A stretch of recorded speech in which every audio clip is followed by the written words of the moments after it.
like there were chariots coming in to attack them.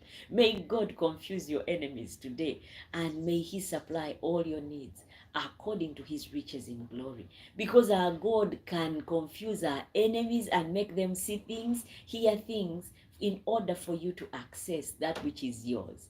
He is the only one who can do that, guys. Otherwise, in our own strength, we will try.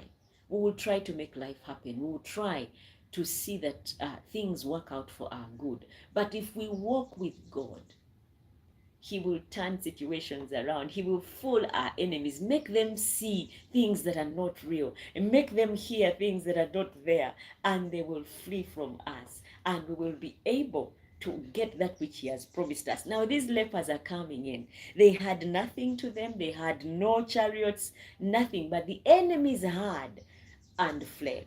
Now, this is also going to show us that whatever God has purposed, He will bring to pass regardless. Now, God did not use horses and chariots to get the enemies to flee. He used lepers.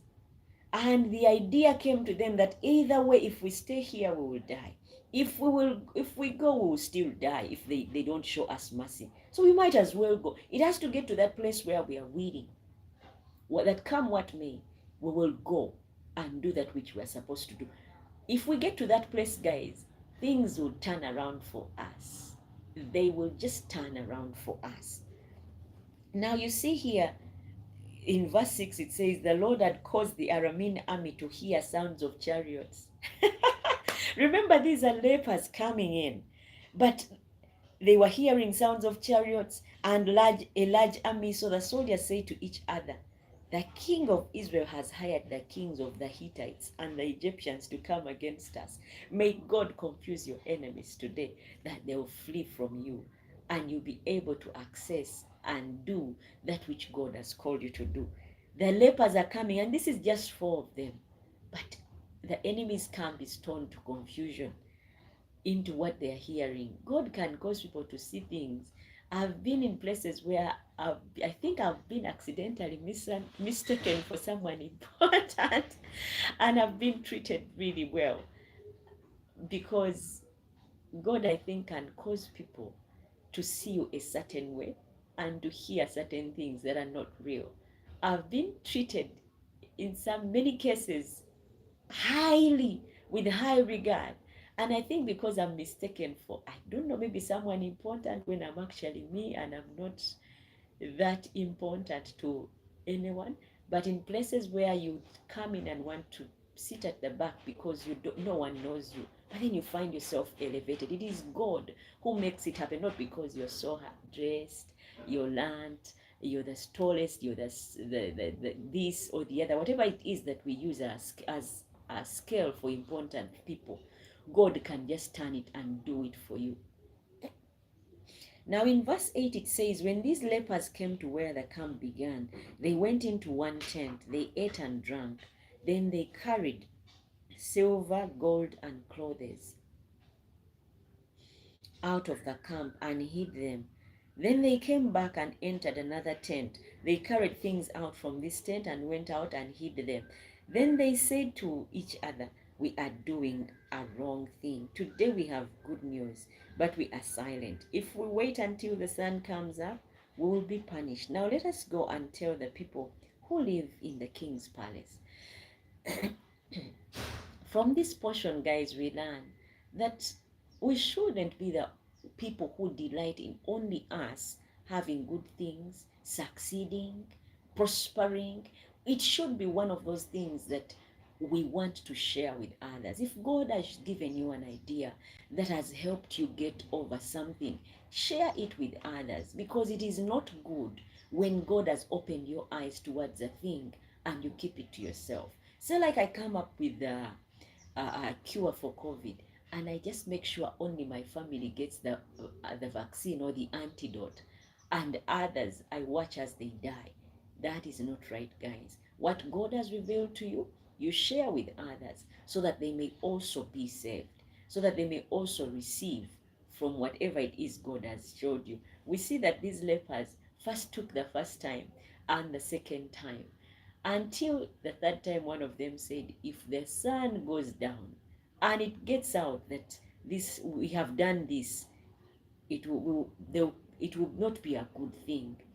So they decided to share what they had found out, and others were also, because others were starving, they were operating in lack. It is not good when you're the only family member that is doing well. It is always best when everyone in the family is doing well. That way, when you meet up, there is joy and only joy for everyone. Why? Because everyone is in good position to meet their needs. But if it's only one family member that always has, guess what happens? If it's only one family member that always has, we will always all come to that family member. It may be something the family member delights in, where we all come and queue up and ask for help and ask for this or the other. But at times it's overbearing. You feel like you're carrying the weight of the whole clan, whereby anytime there's someone who has died, they are waiting for the burial money from you. When there's someone who is getting married, it is you who has to contribute. It's sometimes pleasing when you get there and everyone has contributed, and all that is taking you is to just eat. You've contributed very little, or you've not contributed, and this time round it's still happening even without you contributing. That is a good situation to be in. So from that portion we learn to share what God has given us. In verse 15 it says, the men went after the Aramean army as far as the Jordan River.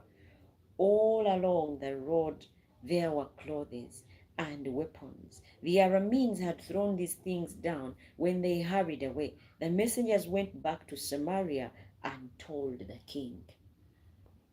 Now, guys, from this portion, we see that the Lord will always cause our enemies to drop that which they have taken from us. These people from Samaria had been locked off for so long.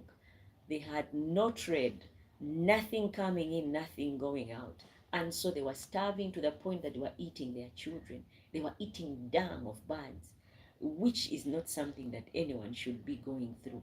But now God is rewarding them for whatever trouble had come their way. And guess what? The enemies dropped all that they had with them and left it for them. May God cause your enemies today to drop whatever it is that is yours, that they were holding on to, that they were hanging on to. May the Lord cause them to drop. Just as we have read in chapter 15. In chapter 16, in verse 15. In verse 16, it says, then the people ran out to the Aramean camp and took valuable things from there. So it happened just as the Lord had said. A person could buy a basket of fine flour or 2 baskets of barley for only 1 shekel. That goes to show you that whatever God has promised, he will bring to pass.